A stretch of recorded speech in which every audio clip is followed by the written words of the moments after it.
पैसे का वस्त्र, पुराना वस्त्र। अगर फट रहा है तो एक बदल सकते हो, एक पुराना। ऐसी रहनी से रहना चाहिए। अच्छे, चमकीले, स्वच्छ, महंगे ये वस्त्र नहीं होने चाहिए बैरागी के। ये साधक को, बैरागी साधक को नहीं पहनने चाहिए। चौथा, कोई भी तुम्हारा सम्मान करे तो तुम उससे स्वीकार मत करो। दो प्रकार से, एक तो पंचांगों प्रणाम कर रहे हो आप करो, अगर ऐसा नहीं है तो आप तत्काल विचार करो कि ये गुरु और इष्ट के लिए प्रणाम हो रहा है, क्योंकि तिलक गुरु प्रदत्त, वेश गुरु प्रदत्त, जीवन गुरुदेव का, ये गुरुदेव और इष्ट का प्रणाम हो रहा है। स्वयं कभी स्वीकार नहीं करना चाहिए, क्योंकि मान सम्मान स्वीकार करने से अभिमान आता है, अभिमान से सारे साधन भागवती ढक जाते हैं, नष्ट हो जाते हैं। जहां अभिमान आया तो फिर विकार परेशान कर देते हैं।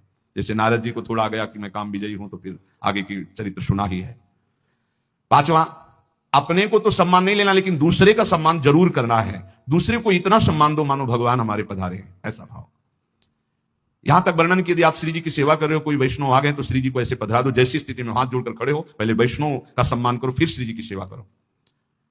जैसे अपने आत्मस्वरूप प्रभु का सम्मान ऐसे आए हुए घर में संत का, वैष्णव का सम्मान करे। उनके सामने अपने को अत्यंत दैन्य, तुच्छाति तुच्छ समझे, इससे श्री कृष्ण बहुत प्रसन्न होते हैं। छठवां, खाते समय, स्नान करते समय और क्रियाओं के समय नाम छूट जाता है। कुछ ऐसे समय है जिनमें भजन में विघ्न पड़ता है, तो उन अवस्थाओं में सावधान रह करके नाम को पकड़े कि छूट ना जाए। जैसे भोजन पा रहे हैं, स्नान कर रहे हैं, कोई क्रिया कर रहे हैं, किसी व्यक्ति से मिल रहे हैं, इनमें भजन छूटता है। सावधान होकर वैष्णव को भजन पकड़ना चाहिए कि खाते पीते, चलते फिरते, मिलते, व्यवहार करते भी नाम जप ना छूटे। नाम जप से बहुत जल्दी श्री कृष्ण प्रेम प्राप्त होता है। सातवां, हर वैष्णव को प्रगट में ठाकुर जी विराजमान करने चाहिए।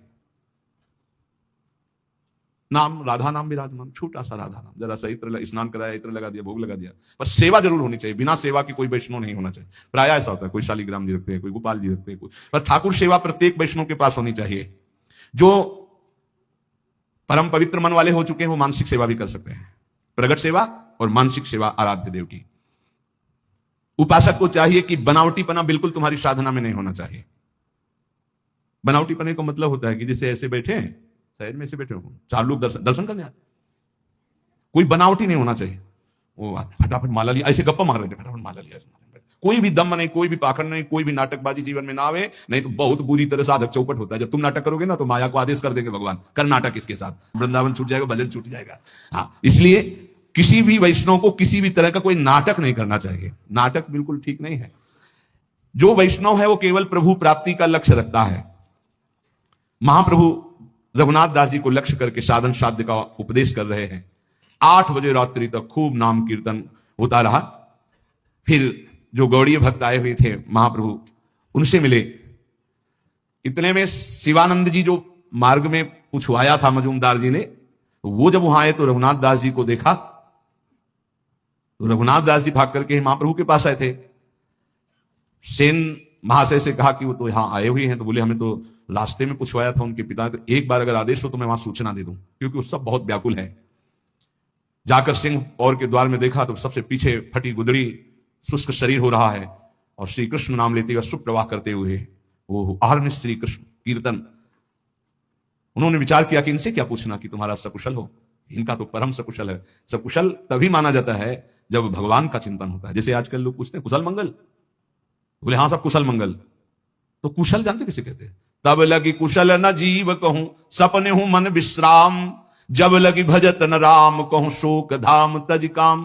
कुशल तभी माना जाएगा जब आपके मुख में नाम जब चल रहा है, नहीं तो कुशल मंगल नहीं। और मंगल, मंगल भवन मंगल हारी, उमा सहित जेहि जपत पुरारी।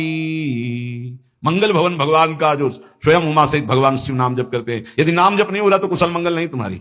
और बोले कुशल मंगल, बोले सब कुशल मंगल, पर पंच करते हुए कुशल मंगल, नाम जप करते हुए।